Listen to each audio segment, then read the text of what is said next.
I'm happy to yield 5 minutes to Ms. Slotkin. Good morning, everybody. I apologize for being late. I had an overlapping armed services hearing, so I apologize if any of this is a repeat. I'm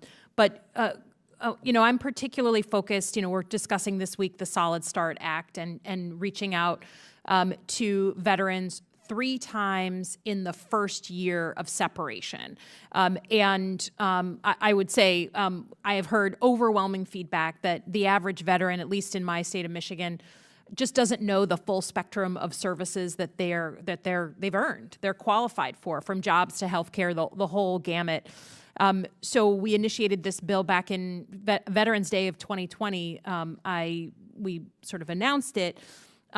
Can you talk about that first year of separation? Obviously, my husband was in for 30 years as an Army officer. My stepdaughter is in now. I watched my husband in that first year, and when you've been in the Army your whole life, and then suddenly you have to figure out a new plan, even for the most well-adjusted folks, it's a difficult period. What happens to suicide rates in that first year of separation?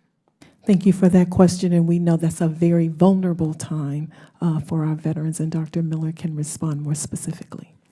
First, suicide rates increase during that time. We know that. That's noted within... By what? I mean, help put some meat on that bone. It's noted within our annual report specifically that was released last week. But for example, I believe off the top of my head, the Army rate was 46 per 100,000 within that first 12-month period, and that was the highest rate.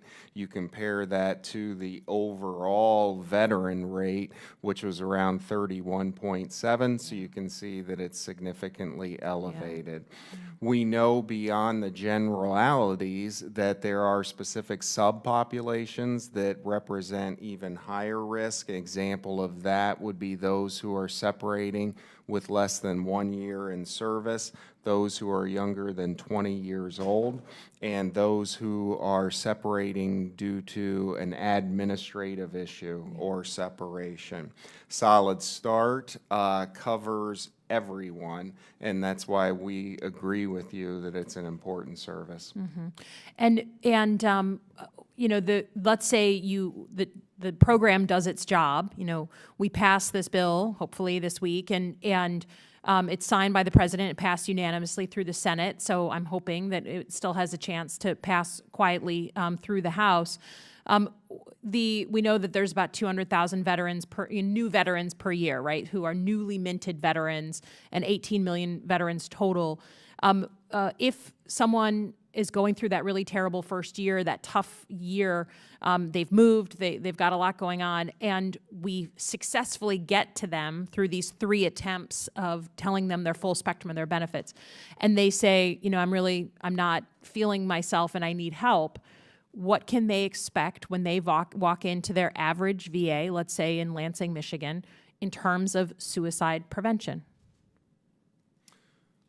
So you're referring specifically to they have not engaged in eligibility, they said I don't need it, but yet they walk into... No, someone gives them a call in their first year. They've just moved home to Lansing, Michigan. They are feeling unmoored. They don't know where to go in their life, and they get that reach out from the VA saying, here's everything you are eligible for, and they say, okay, well, let me at least try and step in there. What's the experience of the veteran who needs help at the average VA in this country? Yes, so they should walk into the Lansing CBOC, and they should walk to the front desk, and if it's mental health, they say, I'd like to be seen by a mental health professional, please. That falls under our same-day access policy and procedures, and then the Lansing CBOC staff and personnel know to implement and kick in same-day access procedures, which will have that veteran receiving services accordingly. So there will be someone to speak with them that day. We all know there's a shortage of mental health professionals. I thought that would apply to the VA as well. There is a shortage, but according to policy, there will be someone to talk to them that day. Okay, thank you. I yield back.